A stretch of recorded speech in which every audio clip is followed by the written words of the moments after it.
రేపు సీఎం చంద్రబాబు అధ్యక్షతన AP cabinet భేటీ జరగనుంది. ఉదయం 11 గంటలకు మంత్రివర్గం భేటీ కానుంది. ఏపీ సర్కార్ ఈ కేబినెట్ భేటీని నిర్వహించనుంది. 2014 నుంచి 2019 మధ్య కాలంలో నాటి టీడీపీ ప్రభుత్వం ఈ కేబినెట్ నిర్వహించింది.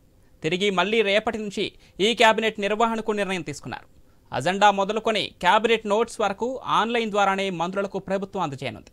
ఈ కేబినెట్ నిర్వహణపై మంత్రుల వ్యక్తిగత కార్యదర్శులకు ప్రభుత్వం శిక్షణ ఇచ్చింది. ఈ మంత్రివర్గ సమావేశంలో పలు కీలక అంశాలపై చర్చించనున్నట్లు సమాచారం.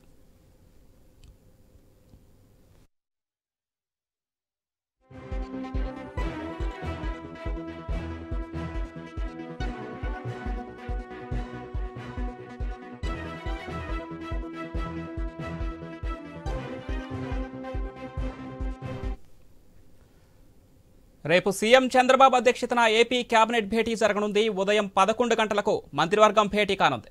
ఏపీ సర్కార్ ఈ కేబినెట్ భేటీని నిర్వహించనుంది. 2014 నుంచి 19 మధ్య కాలంలో నాటి టీడీపీ ప్రభుత్వం ఈ కేబినెట్ను నిర్వహించింది.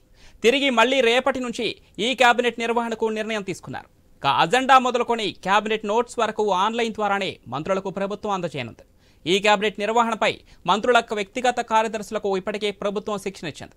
ఈ మంత్రివర్గ సమావేశంలో పలు కీలక అంశాలపై చర్చించనున్నట్లు సమాచారం. ఏపీ కేబినెట్ సమావేశానికి సంబంధించి మరింత సమాచారం మా కరెస్పాండెంట్ హరీష్ ఫోన్లైన్ అందిస్తారు. ఎస్ హరీష్.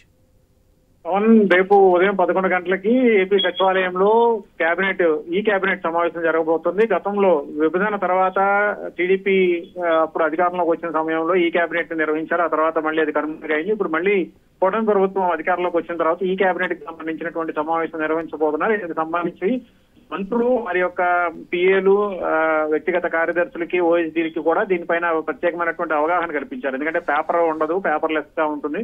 పూర్తిగా ఈ కేబినెట్ కి సంబంధించినటువంటి వివరాలన్నింటినీ కూడా ఆయా మంత్రుల దగ్గర ఉన్నటువంటి సిబ్బందికి, అధికారులకి వివరించడం, దానిలో ఉన్నటువంటి లోటుపాట్లు, దానికి సంబంధించిన స్టడీ చేయాలి, మెటీరియల్ ఎలా తీసుకోవాలి, ఎలా డౌన్లోడ్ చేసుకోవాలి, డౌన్లోడ్ చేసుకున్న వాటిని మంత్రులకి ఎలా వివరించాలి, వాటికి సంబంధించినటువంటి డీటెయిల్స్ ఏమిటి, సాంకేతికంగా ఉన్నటువంటి సమస్యలకు సంబంధించినటువంటి అంశాలపైన ఇప్పటికే చర్చ జరిగింది. ఇందుకు సంబంధించి చీఫ్ సెక్రటరీ ఇప్పటికే ఆయా శాఖలకు సంబంధించినటువంటి అధికారులకు కూడా ప్రత్యేకమైనటువంటి అవగాహన కార్యక్రమాలాగా నిర్వహించారు. దీనికి సంబంధించి ఈ కేబినెట్ కి సంబంధించినటువంటి అంశాలపైన ప్రభుత్వం పూర్తి స్థాయిలో స్టడీ చేస్తోంది. అదేవిధంగా భవిష్యత్తులో నిర్వహించేటువంటి కార్యక్రమాలకు సంబంధించినటువంటి అంశాలపైన కూడా ఫోకస్ పెట్టారు. ఇప్పుడు తాజాగా చూసుకుంటే కనుక ప్రధానంగా ఈ కేబినెట్ కి సంబంధించినటువంటి సమావేశంలో పలు కీలకమైనటువంటి అంశాలను కూడా చర్చించేటువంటి అవకాశం అయితే మనకి కనిపిస్తోంది. ఇందుకు సంబంధించి 11 గంటలకు జరిగేటువంటి కేబినెట్ కి సంబంధించినటువంటి సమావేశాలకి ఈ కేబినెట్ కి సంబంధించినటువంటి నిర్వహణ అంశాలపైన కూడా ఫోకస్ పెట్టారు. సో సచివాలయంలో జరిగేటువంటి అంశాలకు సంబంధించినటువంటి వ్యవహారాలపైన